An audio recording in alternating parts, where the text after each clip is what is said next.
আসসালামু আলাইকুম বন্ধুরা, সবাই কেমন আছেন? আশা করি আল্লাহর রহমতে ভালো আছেন।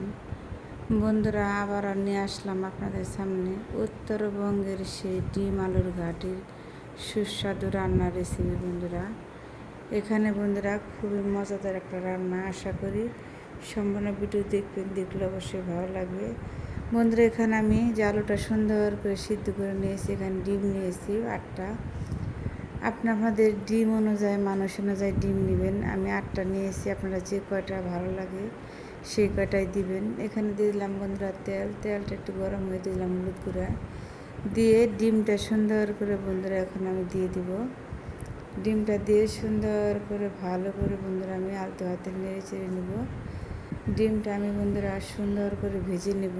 ডিমটা সুন্দর ভাজা হলে সে রান্না বেশি খেতে টেস্ট হয়। বন্ধুরা, আমি সুন্দর করে ফুট করে ভালো করে আলতো হাতে নেড়ে চেড়ে নেব, যেন নিচে লেগে না যায়, ভেঙে না যায়।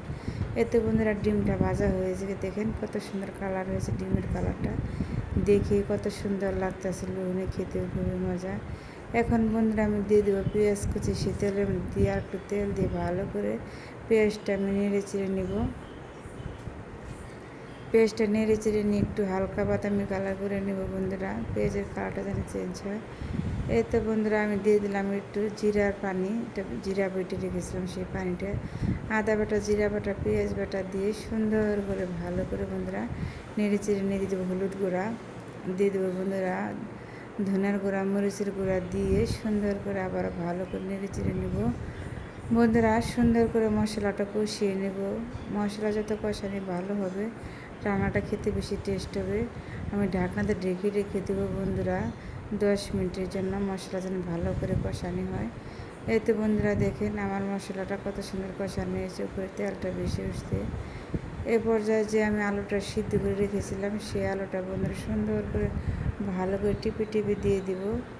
এটা হলো বন্ধুরা উত্তরবঙ্গের আলু ঘাটি। সবাই আলু ঘাটি রান্না করে, কেউ মাছ দেখায়, কেউ ডিম দেখায়, কেউ যেন একরকম করে খায়, কেউ মাংস দেখায়। আমি আজকে বন্ধুরা ডিম দিয়ে ট্রাই করলাম, দেখি কেমন লাগে। না দেখি অনেক মজা হয়েছে, খুবই সুস্বাদু হয়েছে বন্ধুরা এই ডিম আলুর ঘাটিটা। ডিমটা একটু বেশি দিলে সেই রান্নাটা বেশি টেস্ট হয় খেতে। স্বাদ মতো লবণ দিয়ে, লবণ দেওয়ার মনে ছিল না বন্ধুরা, নেড়ে চেড়ে দিয়ে একটু ঝোলের পানি দিয়ে আবার আমি নেড়ে চেড়ে দিব সুন্দর করে, যেন নিচে লেগে না যায়। যেহেতু এটা আলু, একটু ভালো করে নেড়ে চেড়ে দিতে হবে, আলুটা নিচে ধরে যেতে পারে। আমি ঢাকনাতে ঢেকে রেখে 10 মিনিটের জন্য। এই তো বন্ধুরা দেখেন সুন্দর করে নেড়ে চেড়ে দিয়ে বলকটা উঠে গেছে। এখন আমি বন্ধুরা সে ভেজে রেখা ডিমটা আমি রেখেছিলাম সেই ডিমটা আমি দিয়ে দিব, দিয়ে সুন্দর করে ভালো করে আলতো হাতে নেড়ে চেড়ে দিব বন্ধুরা। এই তো দেখেন কি সুন্দর কালার হয়েছে বন্ধুরা। এভাবে আপনার বাসায় রান্না করে খেয়ে দেখবেন, ছোটো বড়ো সবাই একদম আঙুল চেটে পুটে খাবে। রুটি, পরোটা, ভাত সব কিছুর সাথে খাওয়া যায় বন্ধুরা।